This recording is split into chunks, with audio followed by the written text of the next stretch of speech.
Damage 365 Radio with your host Kevin Nasta and John Torrey. Time to play the game.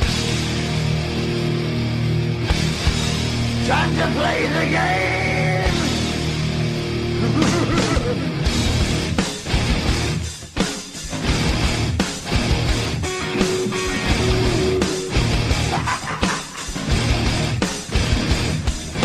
It's all about the game and how you play it. All about control. And if you can take it, all about your stand. If you can play it. Welcome back, everybody, to another episode of Damage 365 Radio. This is episode number 3, and I am Coach Kev, along with the real number 8 JT, who's back in the house.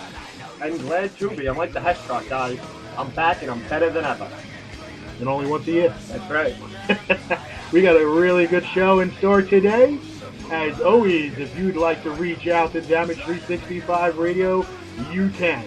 You can reach us on Skype at Damage 365 Radio, on Twitter at Damage Athletics, on Facebook, facebook.com/Damage 365, and on our brand new corporate site, DamageAthletics.net, where you can reach out to not only Damage 365 Radio, but Damage Athletics Softball, which very soon we'll be having Camp Master number 21 live from a field near you. A bunch of puking and sweating. Puking, sweating, and probably freezing. And crying. And yeah, there's usually a lot of that going on. We don't have any shout-outs today. We don't have any birthdays or nobody's getting married. It's the first time? I think it's the first time on purpose. Sometimes we just kind of blew it off. But whatever. No shout-outs to you. No shout-outs for you. But what we will do, we're going to get right into a promo provided to you by Jake the Snake. Trust me, trust me, trust me, trust me, trust me, trust me. January 24th and 25th. That's really all you need to know. Well, you might need to know something else. Jersey Championship Wrestling. You thought Raw was a pop. Jesus Christ, why don't you show up and watch this? Yeah, I'm back in action. Making myself happy and hopefully pissing other people off. It'll be a good time. Signing autographs, taking pictures, and living in the moment, man. And don't forget, you know I'm going to drop somebody on their head. Oh yeah, DDT's got to be there. And snakes, what kind of man would I be to travel without my snake? Think about that. See ya. That's right. JCW Wrestling Live. Friday, the 24th in Manville at the Manville Knights of Columbus. Jake the Snake Roberts will be live and in person, fighting and signing autographs, kicking ass and taking names. And of course, Damage 365 will be in the house. And not only will there be Jake the Snake on the card, but you will see your normal JCW wrestlers like the Champ, Damian Darling, and guys like Ricky Reyes and Bandito Jr., but you'll also see the Spirit Squad, Matt Stryker, and the man who says it's not his fault, Big Gene Snitsky will be in the house, and SoCal Val. Everybody knows who that is. But they will all be in the house. This is like a pay-per-view in Manville. It sounds like it. Sounds like a lot of interesting names on the card. They're going to pack the house. I mean, this is a great show. I'm glad to be part of it. And it's going to be awesome because big things are happening for JCW, big things are happening for Damage 365. And as long as big things are happening, we're going to be around to report them and make sure they get even bigger and better than ever. But let's get into our wrestling tournament, our technical wrestlers tournament. This was started last week after the completion of our other one. So let's see, round 1 saw Bobby Lashley defeat Rick Steiner. Hulk Hogan pre-1987 defeated Christian, so it'll be Hogan versus Bobby Lashley. Mike Rotunda defeated Matt Hardy. I'm sure I'm going to get a lot of feedback from that. Pre-1984, Andre the Giant defeated Ravishing Rick Rude, setting up Mike Rotunda and Andre the Giant. Ultimo Dragon defeated Lanny Poffo. And Chavo Guerrero Jr. defeated Cody Rhodes. So Ultimo Dragon versus Chavo Jr. It was the Macho Man Randy Savage defeating Haku. And it was Bob Backlund defeating Jack Swagger. So Bob Backlund versus Randy Savage. Owen Hart defeated Tito Santana. And Daniel Bryan defeated Billy Kidman, setting up a very nice match I would have loved to see if it was possible. Owen Hart versus Daniel Bryan. Yes, yes, yes. Yes, yes, yes. I think this is a match you would want to see? Of course.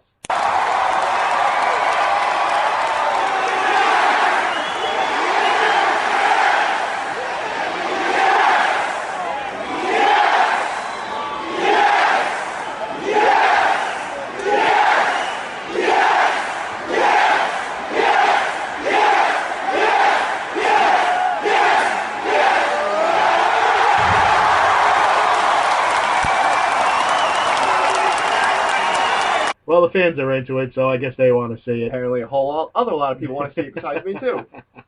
As Daniel Bryan takes on Owen Hart. The aforementioned Jake the Snake Roberts defeated Jerry the King Lawler.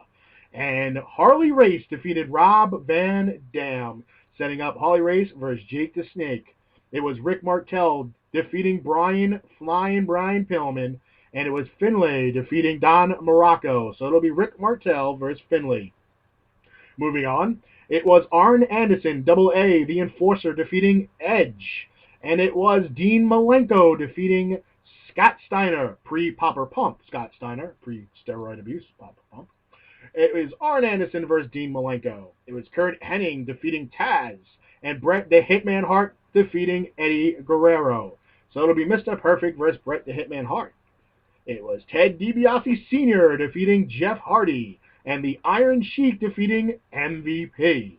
So it's Ted DiBiase, the $1 Million Man, versus Iron Sheik, the go F yourselves. Yes. Everybody.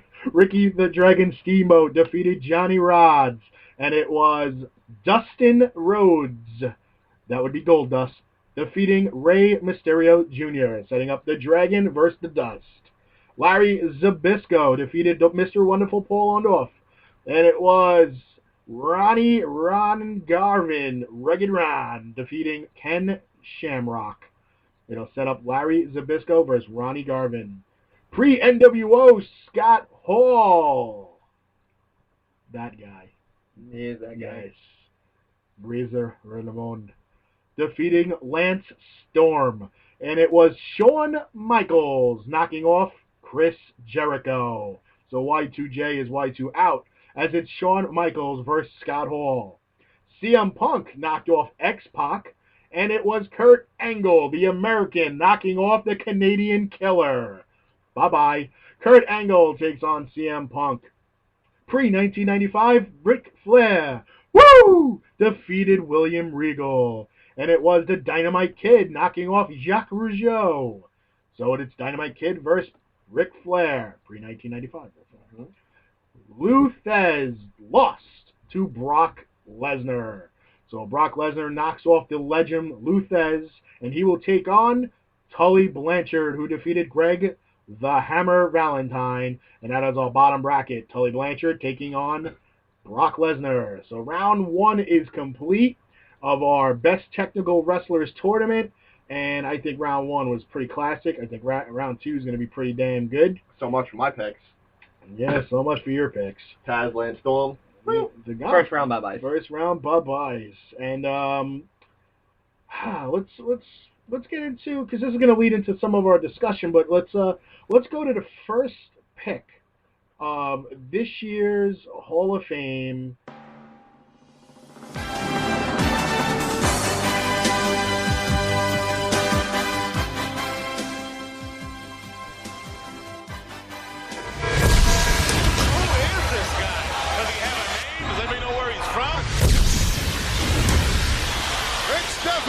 Can't hear yourself think here.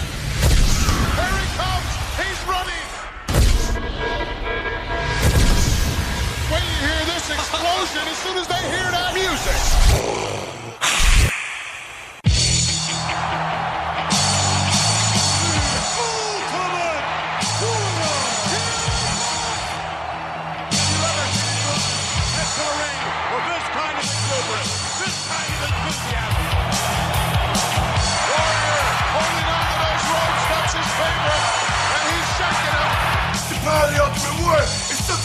kind of fear that you want to take. You felt the power that makes the skies rumble and the earth shake. I was sitting in parts unknown, wait for the next spaceship, the higher planes, and the lightning bolts came down from the sky. Look out, the big splash. 1, 2, and we have a new World Wrestling Federation champion, the Ultimate Warrior. To feel the power is to be the Lord. Is this guy impressive? The answer, yes.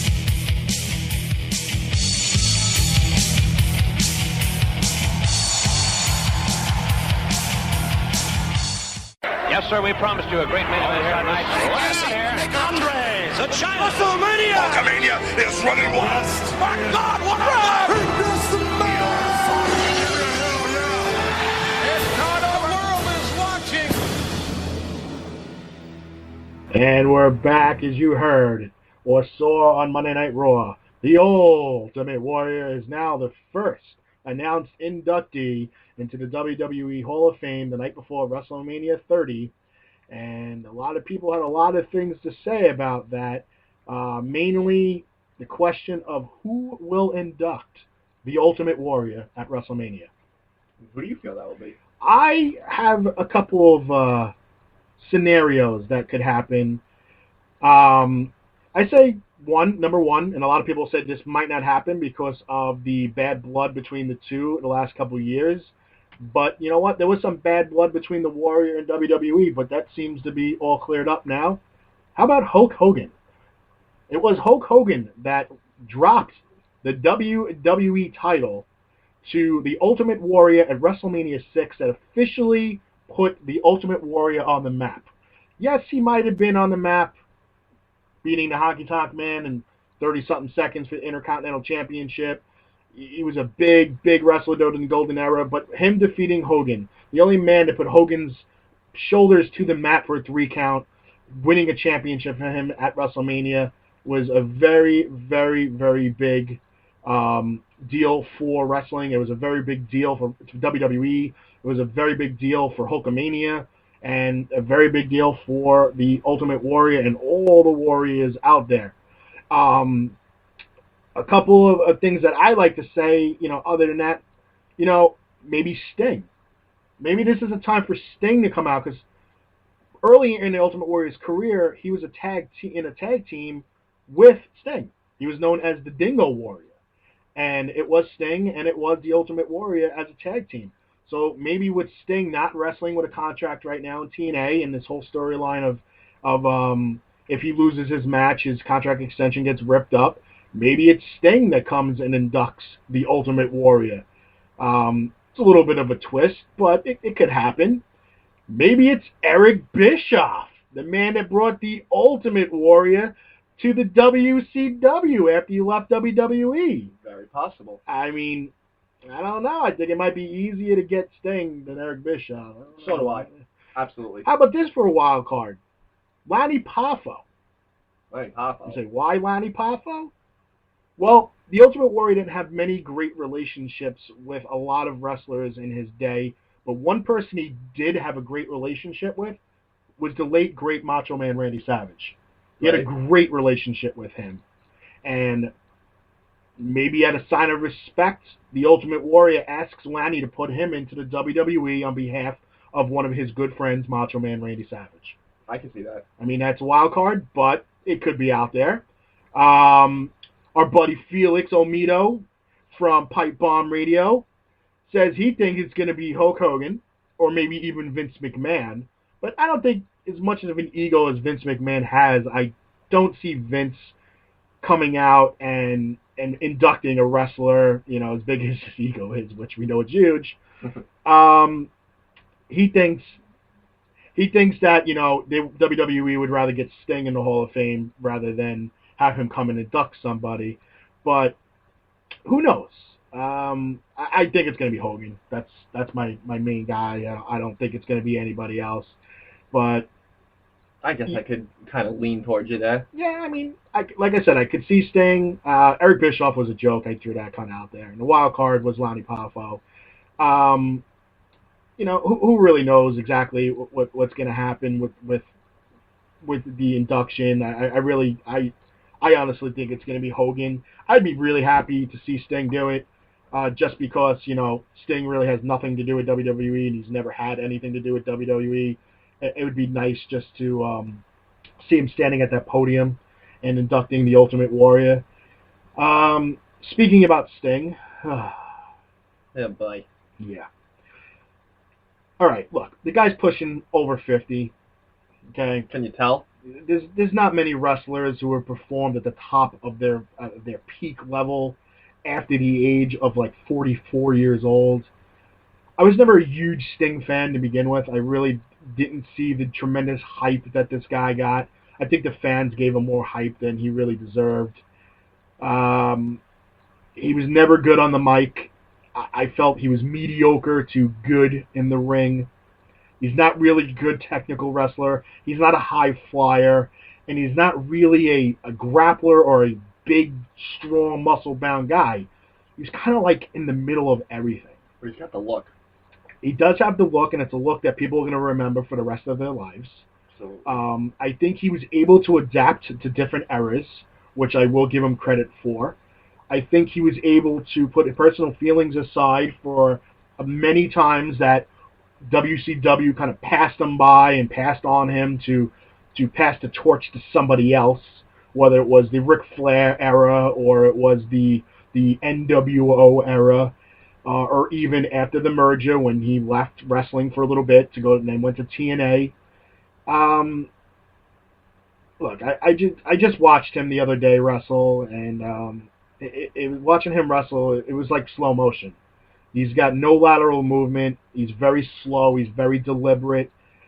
He now wrestles with a shirt on, which means, even in his own opinion, he just doesn't have the body to wrestle anymore. right, and you can tell. You can tell.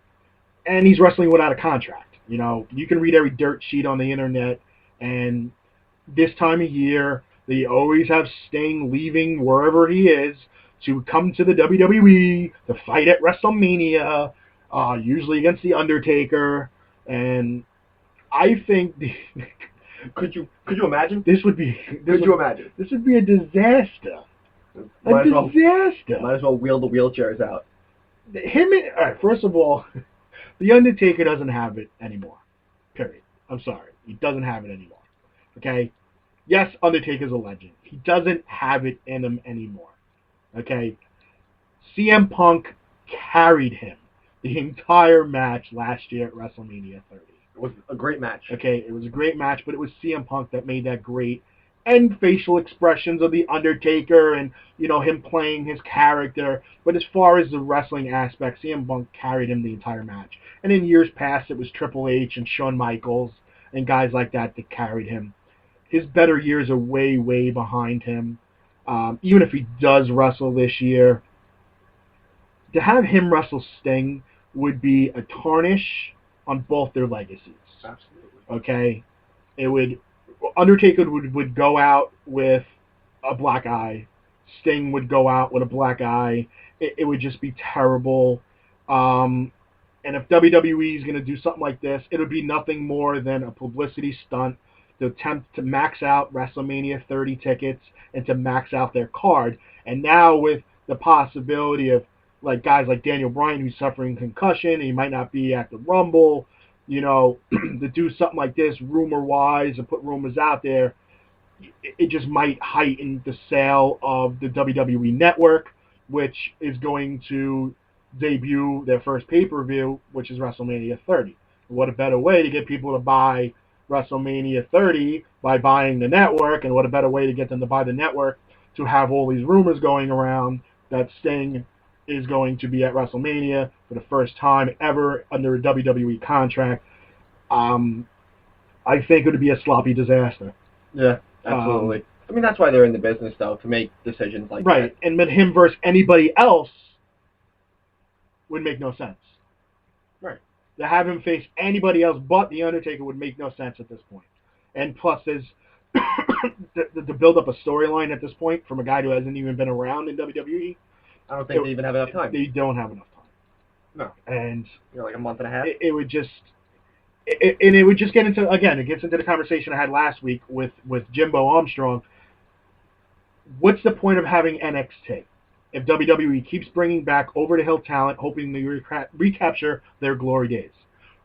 It's not going to happen. You can't bring back a 50-year-old and expect him to be wrestling like he's 35 and get the same hype. Yeah, people are going to be excited. People are going to go, they're going to mark out like you wouldn't believe that Sting would be coming back to fight The Undertaker and blah, blah, blah, blah. But then as soon as WrestleMania is over, what's going to happen? Everybody's going to hit the internet of, oh my God, that match sucked. Oh my God, that match was horrible. Oh my God, Sting, retire, please. Oh my God, Undertaker, don't come back. Yep. You know, and why should either one of these guys, these legends, these Hall of Famers, have to withstand that after possibly their final match of their careers? Well, they shouldn't. That's why if they're going to go into the match, they better know that they better have what it takes to put on a show. And I just don't think they do. You know, we've been watching for a while. I'm sure most WWE fans and wrestling fans have been watching for a while. They're not new to this now. So we expect to see something that we pay to see. So this is a mid-card. This is a mid-card match. We don't want to see the mid-card. Nobody wants to see the Ultimate Warrior not the Ultimate Warrior. Nobody wants to see the Undertaker versus Sting as a main event at WrestleMania. And I definitely don't want to see it as the match before. This is a mid-card. This is like the middle of WrestleMania in hopes to keep people interested, probably right after a Divas match. Right, maybe like the third, fourth match. Yeah, you have your Divas Championship match, and then bang, you send out Sting, bang, you send out The Undertaker. Gets everybody. The problem is that after this match, everybody's hopes are going to be such a disaster. They're going to be so disappointed Who's going to pay attention to the rest of that whoever fights after them absolutely, positively better put on a match of a lifetime, because you got to erase the memory of this match. Right. And, maybe some CM Punk in there. You know, who knows? You know, right now, WWE is keeping people on their ends of their seats, switching up storylines, not letting everybody get comfortable with certain storylines, and I think they're doing it on purpose. It's about damn time. So people don't say, oh my God, this was predictable. I knew this one was fighting that one. This one's fighting this one. Blah, blah, blah, blah. Nobody really expected Daniel Bryan to break away from the Wyatt family so quick. Not that fast, yeah. No. And you know what? It was great, though. It was great. And it was a storyline that was doomed from day one. They never should have done it. Absolutely right. First of all, you made the guy look like he was a garbage delivery man with his blue overalls, okay? And he's half the size of every other guy in the Wyatt family. And I understand just because he's undersized don't mean squat, but at least, like, pair him up with, you know, guys of equal caliber. I mean, Daniel Bryan is a superior technical wrestler compared to any of the Wyatt family members. And they're all raw. They're all new and fresh to the company. Granted, Bray Wyatt is a second-generational wrestler, his father being Mike Rotunda, but it's just Daniel Bryan is far superior than these guys. These guys are more of a get-in-your-face, throw you on the ground, beat the crap out of you type guys, where Daniel Bryan is a technical wrestler who uses every wrestling move in the book, uses the top ropes, uses submission moves. He's able to grapple. He's able to fight. He's able to make you tap out at any given moment, and he's able to reverse any submission type move.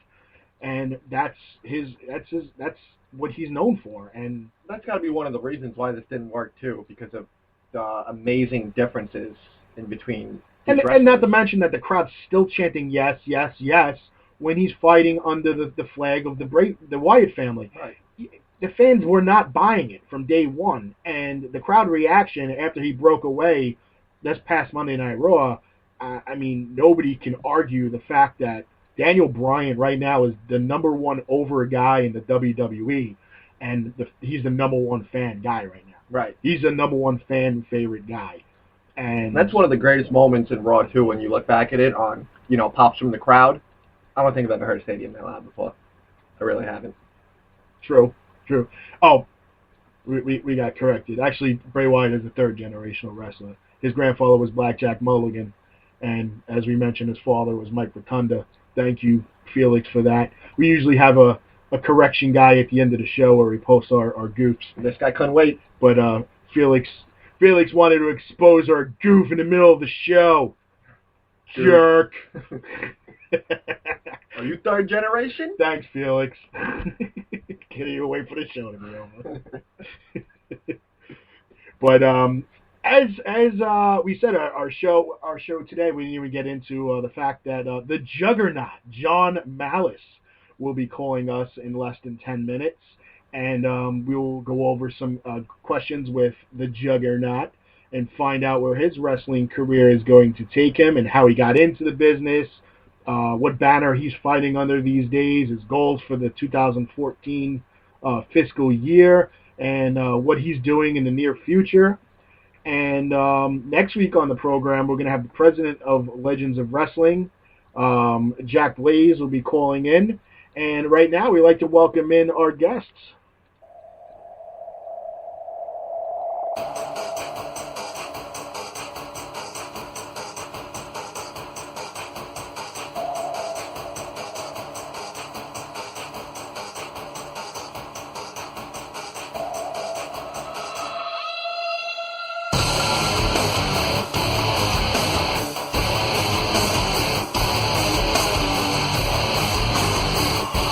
At this time, we'd like to welcome in the Juggernaut, John Malice, to the show. John, welcome to the show. Hey, man, thanks for having me. Oh, thank you for calling in. It's a pleasure. We were talking a little bit about, the Ultimate Warrior and Sting, and I feel like I just got flashed back about 20 years in wrestling with all this talk.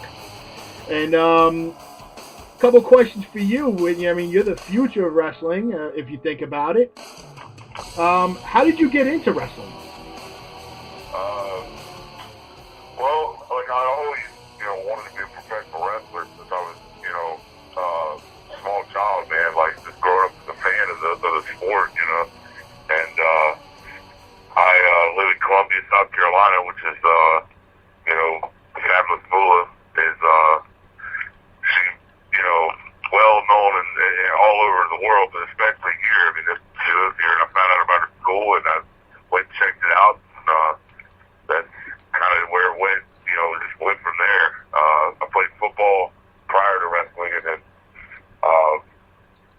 but I didn't want to, I didn't want to play football. I wanted to be a professional wrestler. So that's kind of, how I got started. I went there, and then I was with her for probably about 6 months, and then went on to a gentleman by the name of John Miller and got additional training there. And then Susan Texas Green, another legend in women's wrestling, but she also, I went to her school and that was 1999. So it's been, that was quite some time ago, Okay. If you don't mind me asking, what position did you play in football? I was a defensive end. So you got tired of slamming quarterbacks down and decided that you were just going to slam down everybody. Yeah, and basically,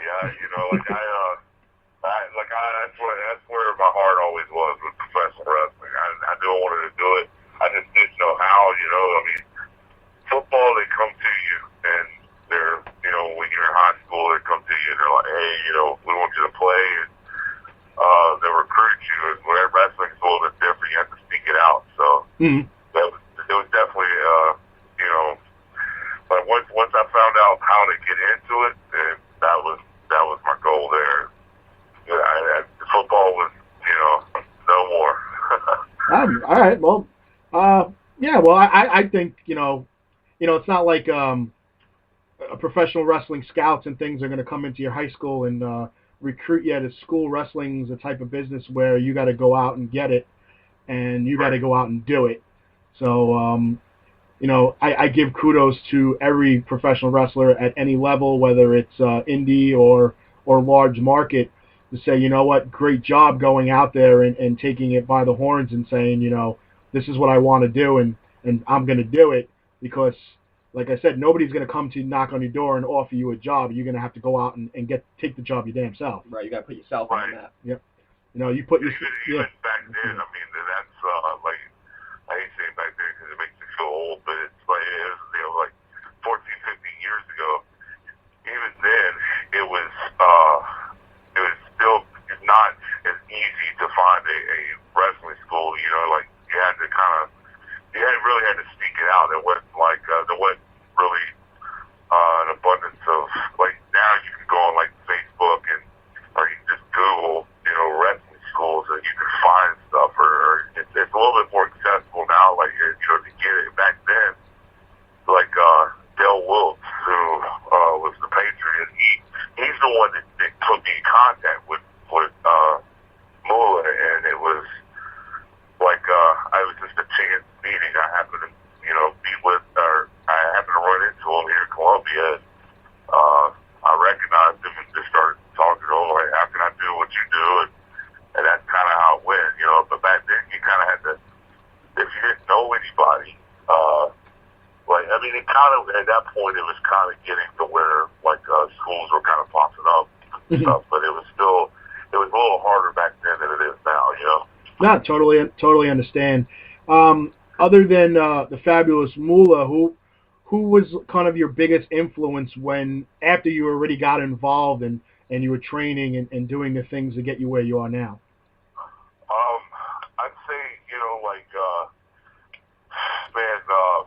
just, working shows with guys like Bill DeMott and the guys who are now, like, the Gunners, the Luke Gallows, guys that I do several shows a year with. Like, I think for any wrestler, when you're in a locker room, you try to absorb everything you can from the vets that are there, the guys that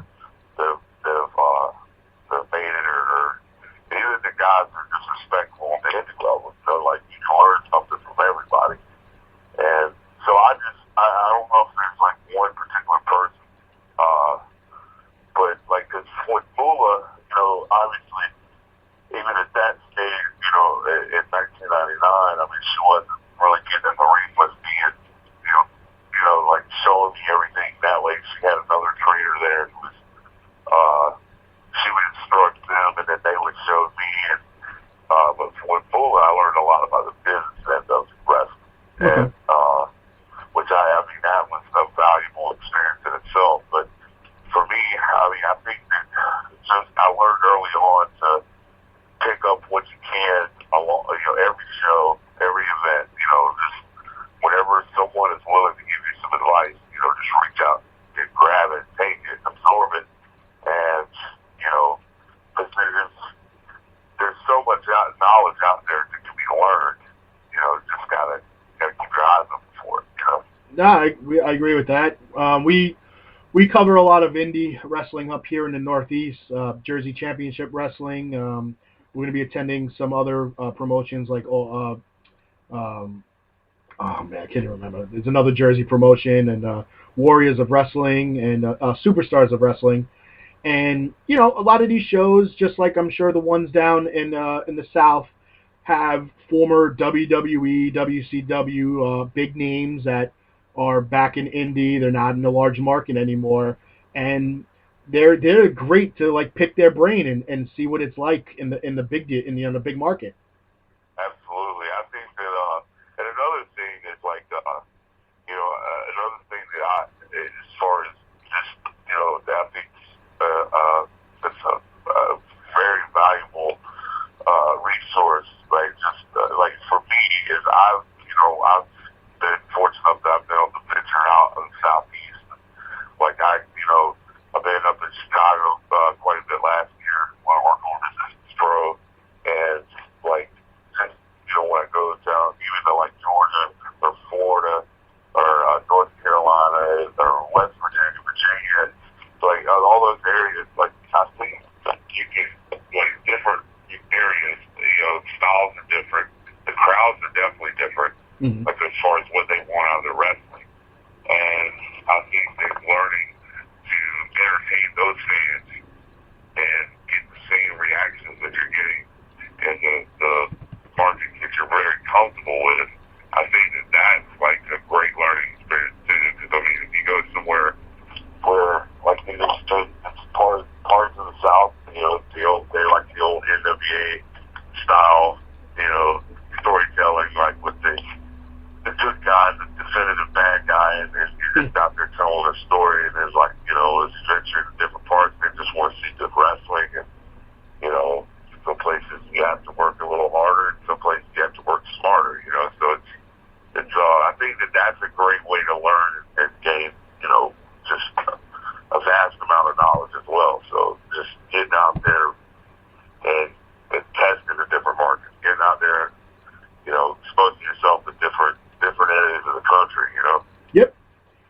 what's your goals right now? I guess it could be long term since we're only in January for 2014.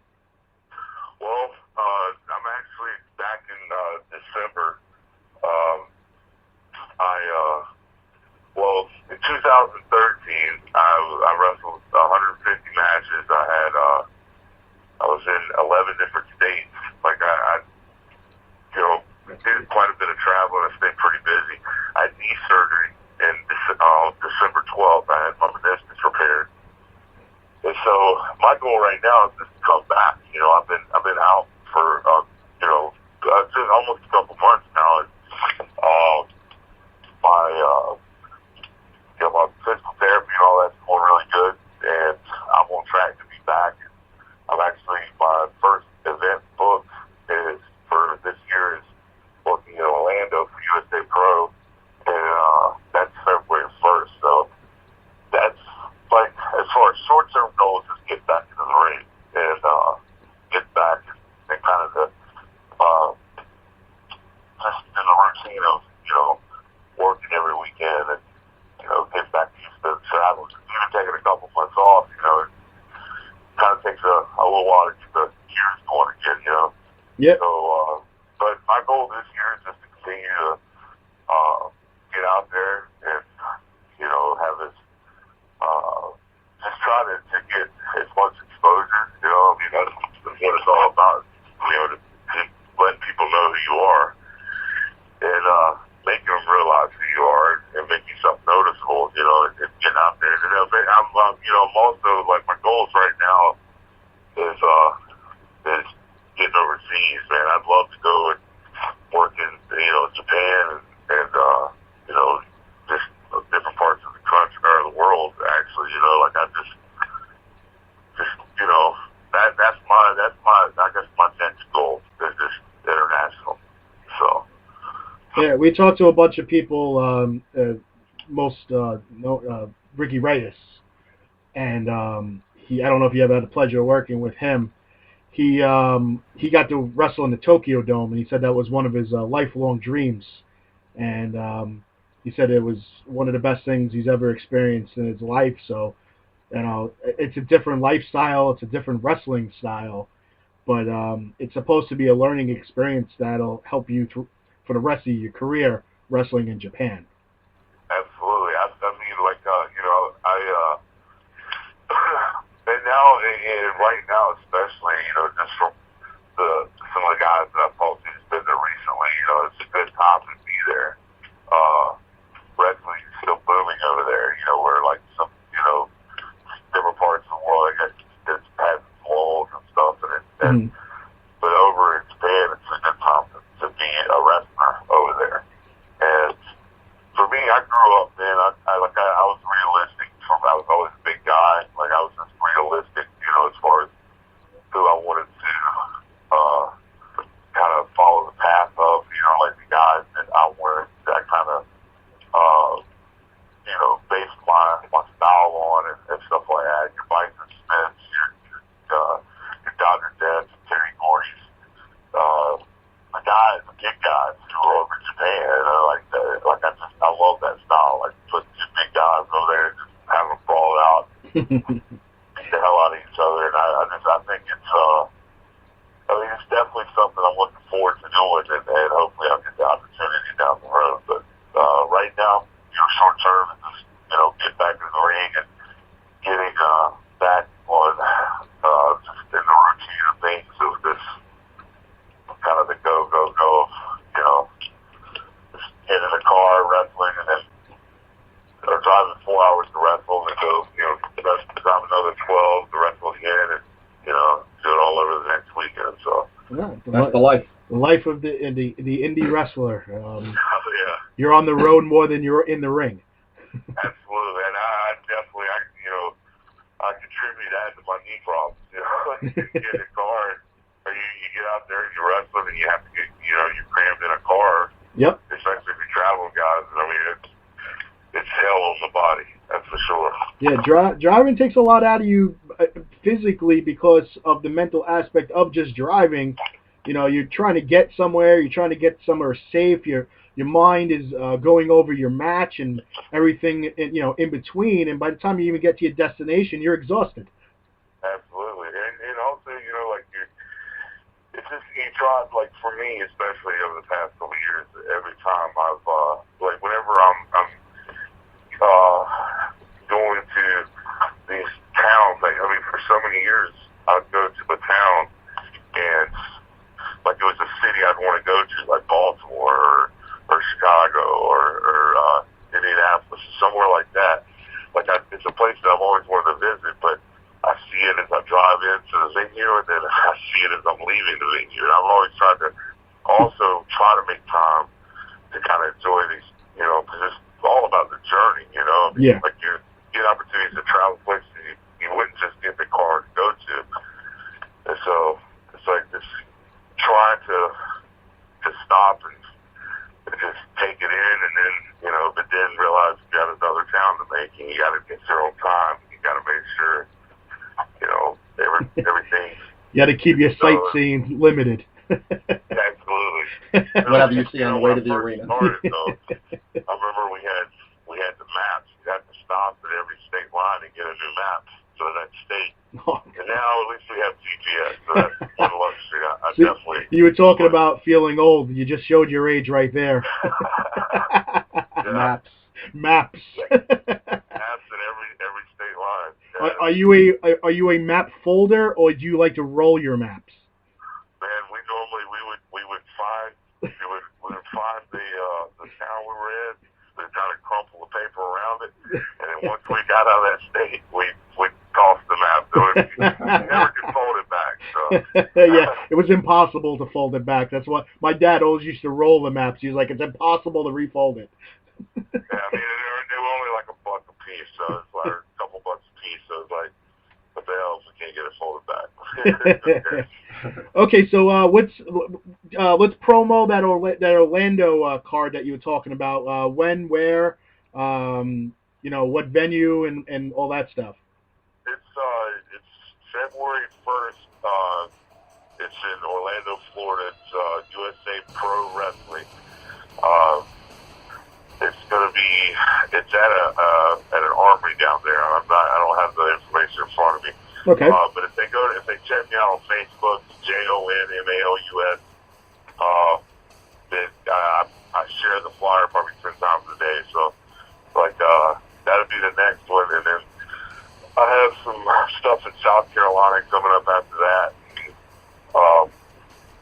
And I'm kind of going to see how February goes before I start, going beyond that, because, just test driving the new knee and all that. So, Cool. But the card on February 1st, it's stacked with talent. It's ran by a gentleman by the name of Frank Goodman. He's a legendary promoter. Before that, Walker, Chris Hero, the Headbangers, myself, and I believe Justin Hill's going to be there, Sam Shaw. I mean, you can forward any of that, your flyer cards and everything. You can forward any of that to us, and we'll post it on our website and as well as my personal site. So anytime you need to reach out to any more people, let us know. We want to obviously wish you luck recovering from your knee surgery. Absolutely. And wish you luck on the upcoming Orlando event. And hopefully we'll get you on the show again very soon. Absolutely. I'd love to come back anytime, guys. All right, man. Good luck kicking ass in 2014. Thank you. All right, man. Thank you. Take care. Thank you, guys. Bye. That was the Juggernaut, John Malice, ladies and Sounds gentlemen. like a big guy. Big guy. He definitely is. Trying to get a wrestling match with him. As we come to a close at episode number 3, ladies and gentlemen, remember, help control the nitwit population and have your friends spayed or neutered. Next week on the show, the presence of Legends of Wrestling, Jack Blaze, will be on the show. Have a great weekend, ladies and gentlemen. Enjoy your NFL games, and we'll talk to you next week. Bye. Closing time. Turn all of the lights on over every boy and every girl. Closing time. One last call for alcohol, so finish your whiskey or beer. Closing time, you don't have to